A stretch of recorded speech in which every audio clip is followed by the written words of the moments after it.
Pak Menteri, Nabi pernah ditanya, Nabi Muhammad SAW, ya Muhammad, untuk apa engkau hadir di dunia ini? Allah menghadirkan engkau di dunia untuk apa? Mencerdaskan kehidupan bangsa? Bukan. Tapi apa tujuannya? Liutammimal makarimal akhlak. Memperbaiki akhlak manusia. Nah, oleh karena itu tepat sekali ketika kita berbicara soal akhlak di kementerian ini. Sebab kenapa? Inilah kementerian yang sangat memudahkan pegawainya masuk surga. Benar. Karena kata Nabi, fakir miskin dengan aku itu, fakir miskin dengan saya itu seperti dua jari ini. Tidak bisa dipisahkan, dekat sekali. Fakir miskin dengan aku, dekat sekali. Maka orang yang menangani fakir miskin itu pasti dekat dengan Nabi. Tapi ingat, dekat juga dengan neraka. Oleh karena itu, maka diperlukan akhlak. Salah satu akhlak itu bersyukur atas segala nikmat yang Allah berikan. Nah, hari ini, ya, mic-nya kurang bagus. Ya, alhamdulillah. Ya. Nah, ibu bapak, saudara-saudara sekalian, salah satu akhlak baik itu bersyukur. Bahasa Indonesianya berterima kasih. Segala sesuatu pemberian Allah, yang mana pemberian itu memang kita inginkan, itu disebut nikmat. Saya ulangi, segala pemberian Allah, di mana memang pemberian itu kita mau, disebut nikmat. Pak Menteri mimpin kementerian ini mau selamat, dan anggarannya betul-betul tepat sasaran, itu nikmat 1 tahun kepemimpinan Pak Menteri. Nikmat. Ada juga pemberian Allah, Allah kasih tapi kita tidak mau, Allah kasih. Namanya musibah. Tidak ada orang mau kena banjir, Allah kasih musibah. Tidak ada orang mau kena kebakaran, Allah kasih musibah. Nah, ini yang kita akan kemukakan dulu. Nikmat dengan musibah. Satu nikmat. Kementerian kita ini, terutama pegawainya, ASN-nya, mesti bersyukur. Keterlaluan pegawai negeri Kementerian Sosial kalau tidak bersyukur. Umumnya pegawai negeri. Kenapa Ustadz? Coba lihat dampak COVID. Pegawai negeri tidak dikurangi gajinya. Tunjangan tidak dikurangi. Bahkan jam kerjanya yang dikurangi. Coba lihat pegawai perusahaan yang lain. Hah? Mereka dikurangi gajinya. Ditambah jam kerjanya. Salah satu penerbangan, saya ini tiap hari naik pesawat. Ustadz, PHK, dirumahkan. Saya bilang, kau masih bersyukur, masih dirumahkan daripada dikuburkan. Ya. Tapi kasihan, jam kerjanya ditambah, gajinya dikurangi. Kalau kita pegawai negeri, mana ada dikurangi gara-gara COVID? Jam kerja kita yang dikurangi. Maka keterlaluan kalau tidak bersyukur. Coba, transportasi sudah tidak keluar. Pembeli bensin sudah tidak keluar. Tidak kena macet. Kerja di rumah, apa gaji dikurangi? Tidak. Maka bersyukur.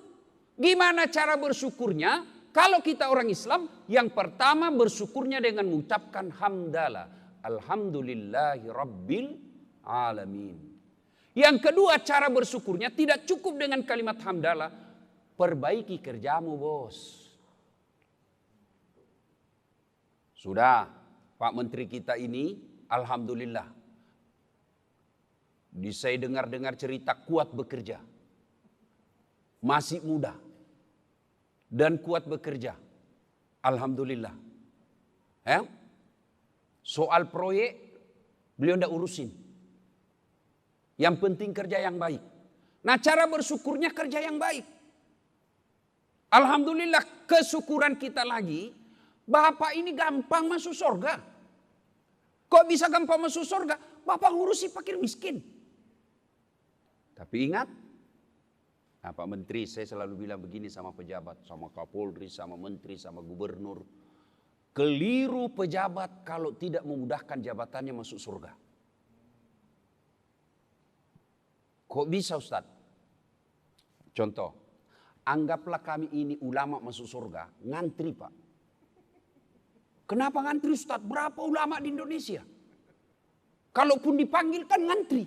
Ulama Timur Tengah, ulama Jawa Barat, ulama Sulawesi, ngantri Pak. Tapi Menteri Sosial cuma satu di Indonesia, Pak. Anda perlu ngantri Bapak masuk surga. Mana ada ngantri? Menteri Sosial cuma satu di Republik Indonesia.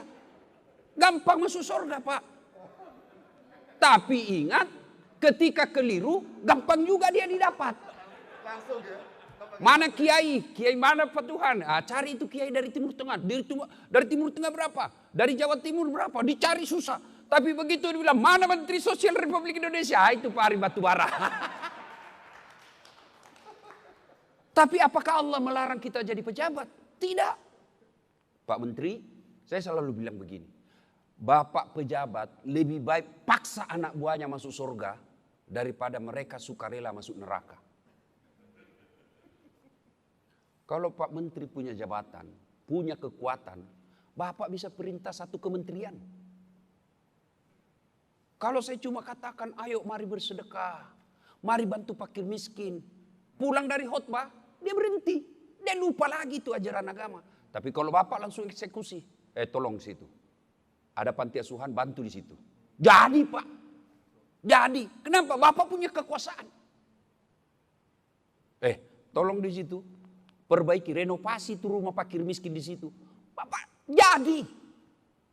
Kalau saya, tolong bantu di situ, selesaikan rumah. Ada bilang orang, siapa kau Ustaz? Maka keliru ketika ada orang tidak memudahkan jabatannya masuk surga. Pak Dirjen, misalnya Muslim, sholat berjamaah. Assalamualaikum warahmatullahi wabarakatuh. Assalamualaikum warahmatullahi wabarakatuh. Ngomong, wah mana itu Bapak ini? Tidak pernah saya dari masjid ini. Berapa tahun sudah kita di sini, tidak pernah saya dapat berjamaah. Aju ngomong, kau dicari sama Pak Dirjen. Besok Pak, jam 12 duhur, jam 11 sudah ada itu di sana di masjid. Itulah hebatnya orang punya kekuasaan. Dan Allah tidak melarang. Allah tidak melarang kita jadi pejabat. Bahkan Umar bin Khattab mengatakan, tidak mungkin kau bisa melaksanakan hak dan batil tanpa kekuasaan. Maka gunakan kekuasaan yang kita miliki untuk masuk surga. Siapa orang baik di antara kita, kata Nabi? Yang paling sholatnya paling bagus? Bukan. Yang tiap tahun naik haji? Bukan. Yang Senin Kamis puasa? Bukan. Sholat berjamaah tiap hari di masjid? Bukan. Lalu siapa orang baik, kata Nabi? Khairun nas anfa'uhum linnas. Yang paling banyak manfaatnya buat orang lain. Siapa orang paling banyak manfaatnya buat orang lain? Kita leni ke Mensos. Begitu ada bencana banjir, apa ada KPK di situ? Mensos dulu yang ada di situ, Pak. Ayo. Begitu ada kebakaran, apa Kementerian Agama ada di situ baca khutbah? Enggak, Pak. Mensos. Coba. KPK urusan kalau Bapak salah gunakan anggaran. Tapi saya kira keterlaluan Pak kita kalau masih mau menyalahgunakan Pak. Kita umat Islam selalu kan ketika kita sholat baca. Inna sholati. Itu setiap sholat dibaca itu. Inna sholati wa nusuki wa mahyaya wa mamati lillahi rabbil alamin. Sesungguhnya hidupku, matiku, ibadahku, sholatku, saya serahkan segalanya kepada Allah. Berarti ini aplikasinya, prakteknya dalam kehidupan kita bekerja ikhlas. Itu ikhlas, luar biasa penghargaan Allah. Kalau Pak Menteri bilang begini, Dasat, kau kerja ini ya, soal honor saya punya urusan. Maka saya paksi maksimal kerja saya Pak. Kenapa? Saya belum tahu nilainya, maka saya akan bekerja dengan baik. Tapi kalau Pak Menteri, Ustadz kau kerja ini 10.000. Maka saya akan kerja seada-adanya. Nah, saya sudah tahu nilainya. Itulah ikhlas. Kalau Bapak bekerja di Kemensos hanya mengharapkan pujian dari Pak Menteri, capek Pak. Jangan cari muka sama Pak Menteri. Pak Menteri senang sama kita. Kalau istrinya Pak Menteri tidak senang, tidak jalan urusan Pak. Pak, cari muka sama menteri, capek. Kenapa capek Ustadz? Contoh, ini penyakit manusia. 10 disuruh kerja. Kau kerja ini deh, 10. 9 yang benar, 1 yang salah, yang 1 dipersoalkan Pak. Goblok memang kamu ini. Sudah dikasih tunjangan, dikasih uang bensin, dijamin sopirmu. Ini kau tidak bisa kerja. 9 yang benar, 1 yang salah, yang 1 dipersoalkan. Itu manusia. Beda kalau Bapak mencari ridha Allah. Bapak 10 kerja, 9 1 salah. Yang 1 yang benar. Ini yang Allah puji. Maka jangan cari muka sama menteri. Begitu ganti menteri, cari muka lagi. Capek kita cari muka. Maka itu yang disebut kerja ikhlas. Kerja ikhlas. Dan orang yang kerja ikhlas bukan cuma dapat gaji tiap tahun, tiap bulan, tapi dia dapat janji surga. Tapi kalau Bapak bekerja, cari muka, kejar golongan dan gaji. Di akhirat nanti, ya Allah, mana pahalaku ngurus fakir miskin 30 tahun. Allah berfirman, kau bohong. Kau ngurus fakir miskin itu kan kau mau cari muka. Kau sudah dapat eselon, kau mau dapat penghargaan manusia. Kau sudah dapat, saya sudah kasih kau di dunia. Sekarang kau tidak dapat apa-apa. Maka orang Kementerian Sosial mestinya mengedepankan bekerja lillahi ta'ala. Dan orang yang bekerja lillahi ta'ala insya Allah aman dari KPK.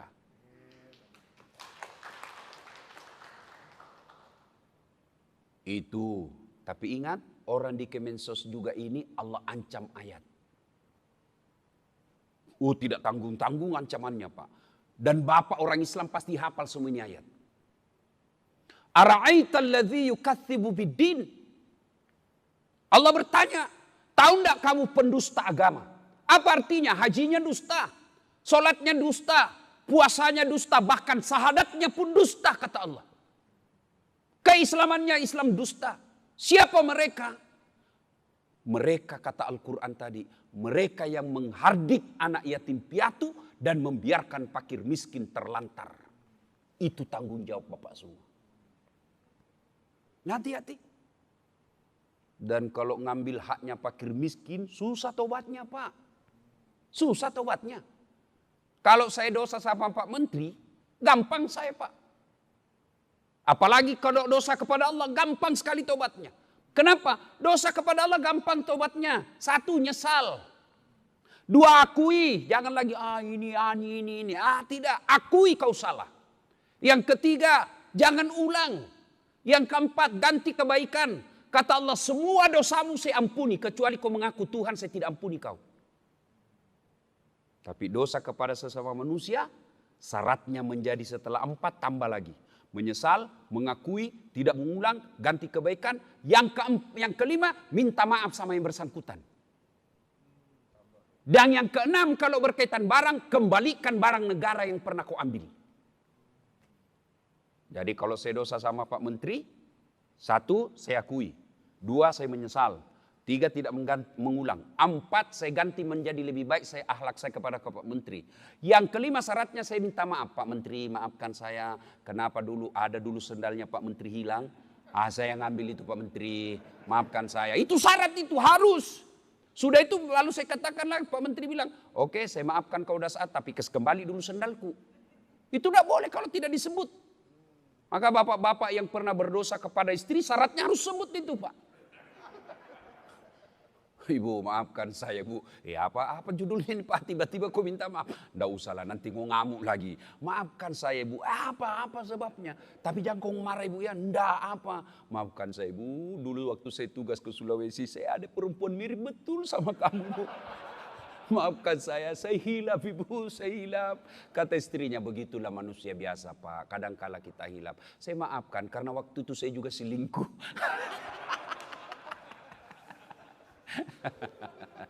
Tiba-tiba saya pernah selesai ceramah gini, Pak Menteri ada yang ngomong sama saya, masalah ini ceramahnya Pak Ustadz. Kenapa? Saya pernah selingkuh sama tetanggaku Ustadz. Suaminya tentara. Terus jadi saya sebut nanti, saya bilang jangan nanti kok ditembak. Itu kalau syaratnya berkaitan dengan barang, kalau Bapak mau bertobat, setelah kita sampaikan syarat berikutnya, kembalikan barang yang pernah Bapak ambil. Ya bayangkan. Dan kalau tidak dikembalikan, itu barang yang pernah kita ambil, ini rukun iman Pak. Ini tidak bisa diakali, tapi iman yang bicara. Syaratnya kata Nabi, barang kalau kau tidak kembalikan sebelum kau wafat, maka barang yang pernah kita ambil, disuruh pikul di padang mahsyar kelak. Lewatlah pegawai honor. Di samping kita, pantas hilang meja di kantor. Ternyata Bapak yang ambil. Maka yang pernah ngambil barang-barang Kemensos, kembalikan besok Pak. Benar Pak, kembalikan. Selama tidak dikembalikan, selama itu taubat tidak diterima. Wah, itu kalau meja Pak. Gimana kalau ngambil duit 2 miliar? Tapi dia bilang mahasiswaku, duit 2 miliar Ustadz di dompet aja itu kalau uang Singapura yang 10.000. Saya bilang jangan kau bayangkan uang 10.000 Singapura. Tapi kau bayangkan uang koin 2 miliar, berapa karung kau pikul itu? Semestinya ini semua tidak akan terjadi ketika akhlak kita baik. Akhlak kita baik. Nah, kemudian akhlak yang kedua. Hilangkan rasa sombong. Kantor ini Pak, biasanya kinerjanya tidak baik kalau banyak pegawainya orang-orang yang sombong. Dan orang sombong itu sangat potensial memecah persaudaraan. Apa itu sombong? Apakah sombong Bapak berpakaian mahal? Belum tentu. Pak Menteri punya usaha sebelum jadi menteri, punya duit, pakai barang mahal. Apa sombong? Tidak. Pakai itu Pak, itu rezekinya Bapak supaya orang tidak meremehkan Bapak. Pakai. Allah tidak melarang, itu rezekimu dah saat pakai. Lalu apa itu sombong? Kata Nabi 2 sifat sombong itu karakternya. 1, menolak kebenaran, nganggap remeh orang lain. Jadi Bapak pakai baju krokodil. Yang katanya kalau asli kepalanya menghadap ke dalam. Kalau palsu kepalanya menghadap keluar. Jadi buaya darat. Apa sombong? Tidak. Bapak pakai jam tangan Rolex. Apa sombong? Belum tentu. Lalu kapan Bapak sombong? Ketika Bapak pakai barang mahal lalu meremehkan pegawai yang murah. Security. Kau tahu ini jam saya 300 juta. Kamu pegawai honor security. Tidak bisa kau beli. Sombong. 2. Apa sombong? Menolak kebenaran. Mentang-mentang anak muda. Kan di kantor seperti ini kan kadang-kala ini orang tua. Tiba-tiba protes sama Pak Menteri. Apa? Kami ini sudah 15 tahun jadi pegawai tidak dipromosi. Itu anak muda baru 2 tahun sudah promosi. Benar Pak, ini baru 2 tahun tapi otaknya Pentium 4. Prosesornya cepat loading. Bapak 15 tahun tapi otaknya Pentium 1, lambat loading. Sudah Pak, sudah Pak, mana? Tinggal di print. Belum sudah namanya itu. Ini otak zaman dulu ini.